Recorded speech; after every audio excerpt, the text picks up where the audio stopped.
Morning. For the last year, House Democrats have raised concerns about the steadily decline in Medicaid enrollment numbers, especially among Missouri's children.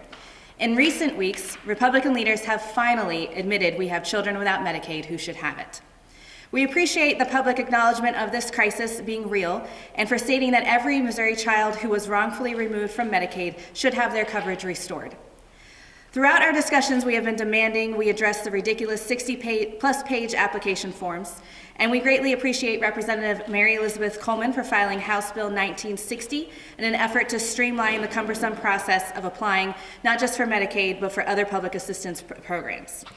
And we appreciate House Speaker Elijah Harr for referring House Bill 1960 to the General Laws Committee, which heard the bill Wednesday and is expected to vote it out today. These are positive steps, but we cannot stop here. We have children going without care every day. Some additional steps the House Democrats are asking for are Representative Sarah Unsicker filing House Bill 1670, which she'll talk about in a moment, which will require that once children are enrolled in Medicaid, they will remain enrolled for a full year before their eligibility needs to be re-verified. This will greatly reduce the churn of children going on and off the program. The Speaker has assigned similar legislation, House Bill 2379, sponsored by Representative Steve Helms, to the Health and Mental Health Policy Committee, and it's awaiting a hearing. Representative Unsicker has also filed House Bill 2439 to remove burdensome administrative requirements from the Medicaid re-enrollment process and to require the state to follow federal regulations that gives families 30 days to return the paperwork instead of the 10 Missouri has been giving them. And today, I will be filing legislation to streamline the Missouri eligibility determination and enrollment system and emphasize that the eligibility of every person in a family receiving Medicaid must be individually verified. This legislation will utilize our partnership with FQHCs and managed care companies to ensure our information is up to date. This will go a long way towards stopping the current problem of a parent losing his or her eligibility and the whole family being kicked off the program, even though the children still are entitled to coverage. We are also asking yet again that the governor pause disenrollment until this is all sorted.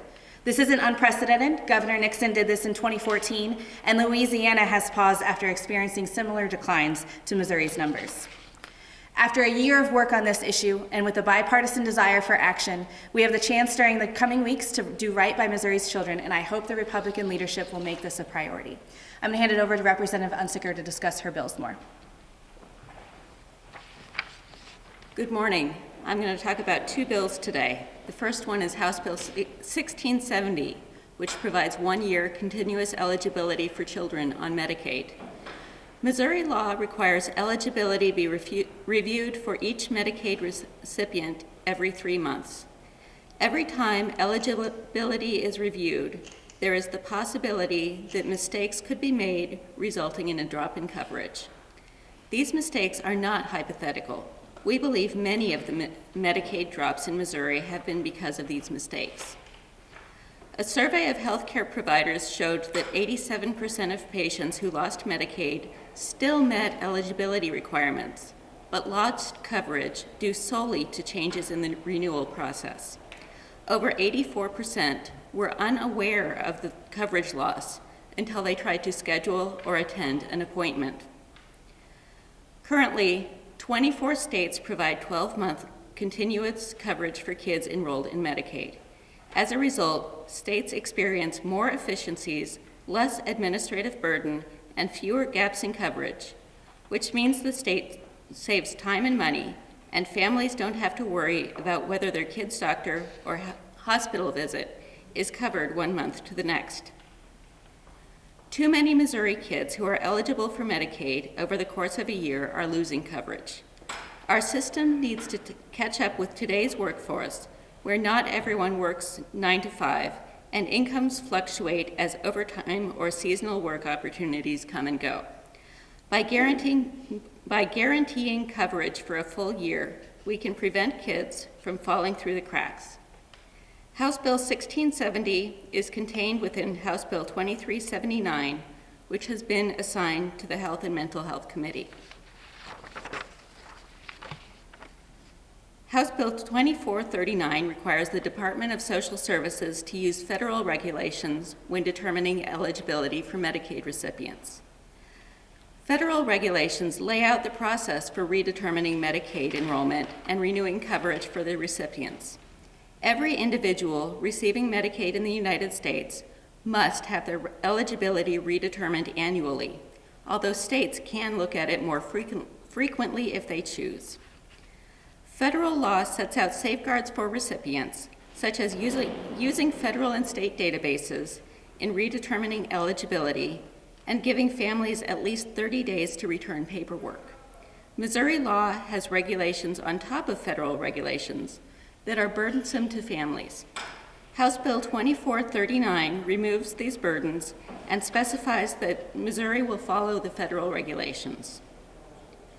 In addition, we have believed for months that many of the cuts are due to computer error. Our concerns, when we voiced them to the administration, have not been taken seriously. We received evidence last week that someone was disenrolled from Medicaid because the system used eligibility criteria that were lower than the criteria of the program she was on. I reiterate the minority leader's call that disenrollment should be paused until we are sure that people who are eligible for coverage stay enrolled. Thank you. Hi, I'm State Representative Deb Lavender. You know through our budget process that we know that 60,000 children have been kicked off from health care because their custodial parent was removed because they did not meet the eligibility. I agree with my minority leader and Representative Unsicker. It's time to stop what we're doing. We know that 300 kids were put back on without any hesitation, and yet the overall number is still down. So if we know children who've been kicked off are being put back on almost automatically once there's a process, why are the numbers still going down? I think more children have been kicked off from healthcare than we realize. I think it's time for us to pause who we're kicking off from healthcare. I think it's time for Missouri, who's made a mistake in kicking these kids off, to automatically re-enroll these children. Why we are asking the parents to pick up for our mistake doesn't make sense to me. It's time to get these children covered again. It's time to do it now. We call on the governor to step up and do his job. Thank you. Thank you. And I will reiterate, as you all know, we have been discussing this for just about a year.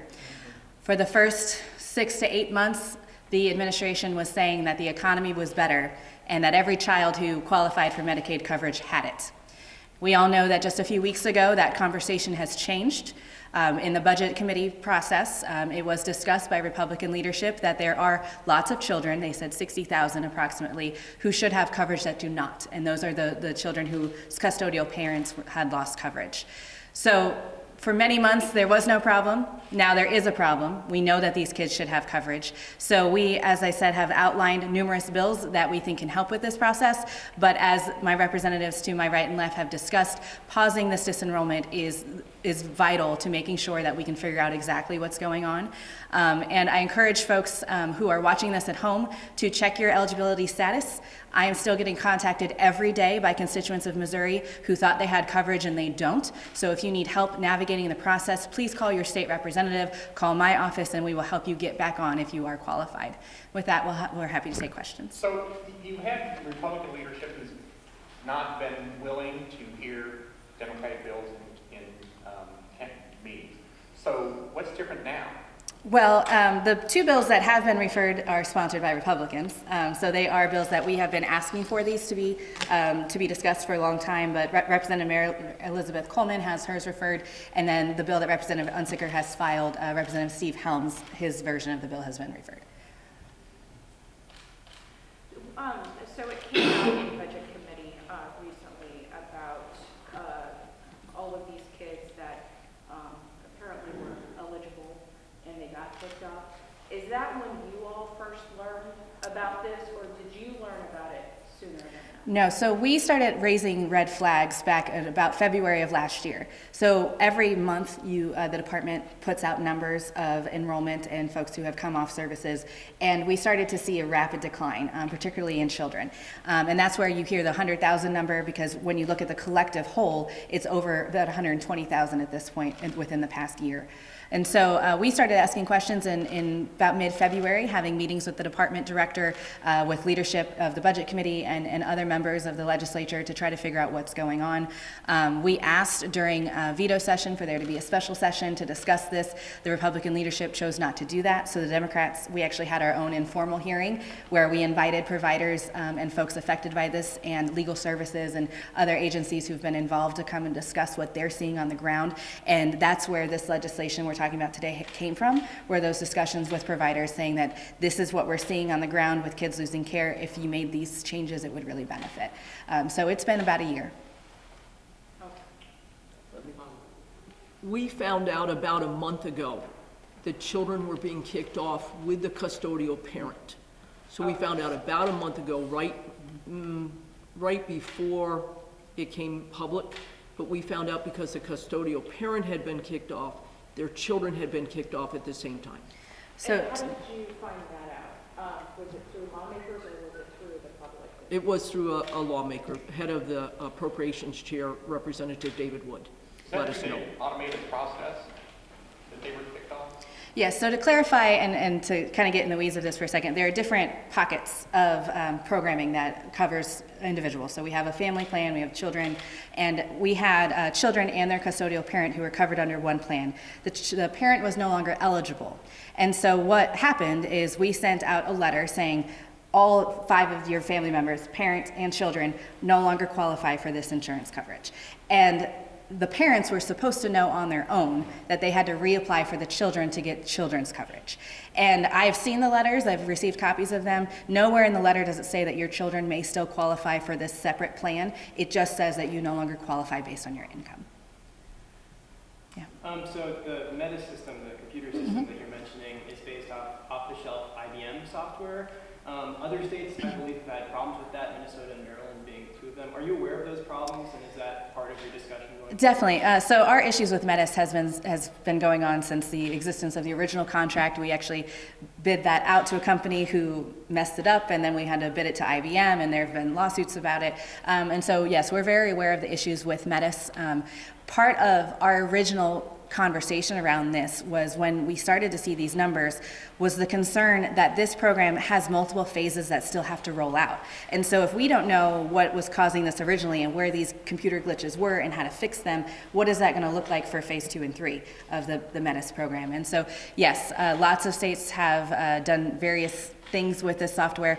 We've seen some states build their own custom software. So I know that Director Richardson is spending a lot of time reviewing that, and I'm hopeful that they'll make some changes within the department as well. So there are a bunch of Republican proposals for all sorts of social welfare programs that would ramp up eligibility requirements for adults. How do you have a position on the bill that would add work requirements for Medicaid specifically? Yeah, well, I can tell you the caucus is against work requirements.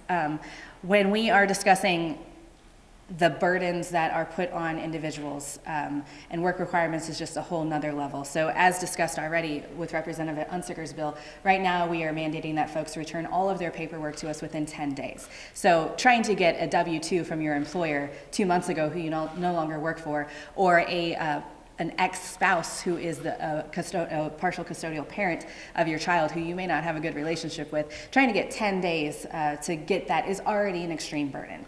When you talk about work requirements, then you're adding additional paperwork, having to go in, make copies of things, have transportation to get to the centers, to make copies, to mail things in, additional costs. Every place that we've seen work requirements across the country, they have not done what the Republicans are hoping they do. So what do you have to say to people who say that they should just reapply? They should just reapply? I would say that they should reapply, but we should also tell them that they need to. When we are saying you no longer qualify, that's it. Why would any individual think that they should reapply?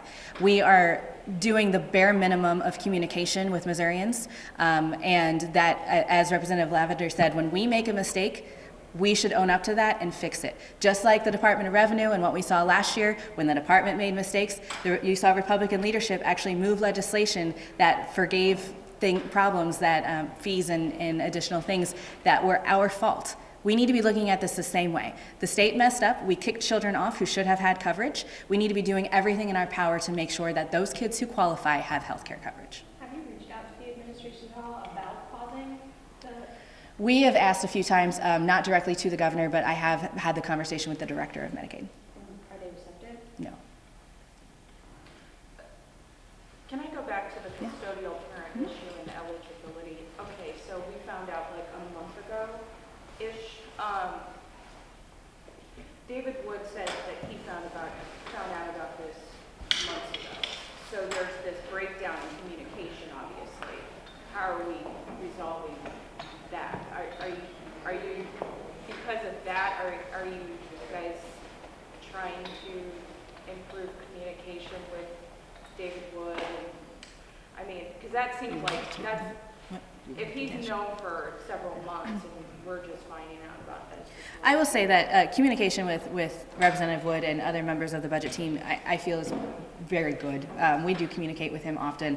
Throughout this whole process since February of last year, there have been multiple meetings within his office, within the budget director's office, in my office. We've had lots of folks coming and discussing. Specifically to the custodial parents, I can't speak for him, but I can tell you that he said that he wanted to be 100% sure about what was causing this issue before he brought it forward, not wanting to cause alarms if that's not what was going on. And so I have to respect his decision in that process. But when it comes to increasing communication, I would love to see more. That's why we've asked for hearings and held our own, and we're doing what we're doing today.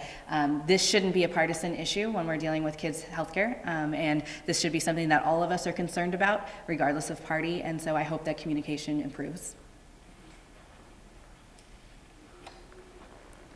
Okay, thank you all so much for being here. I appreciate your time.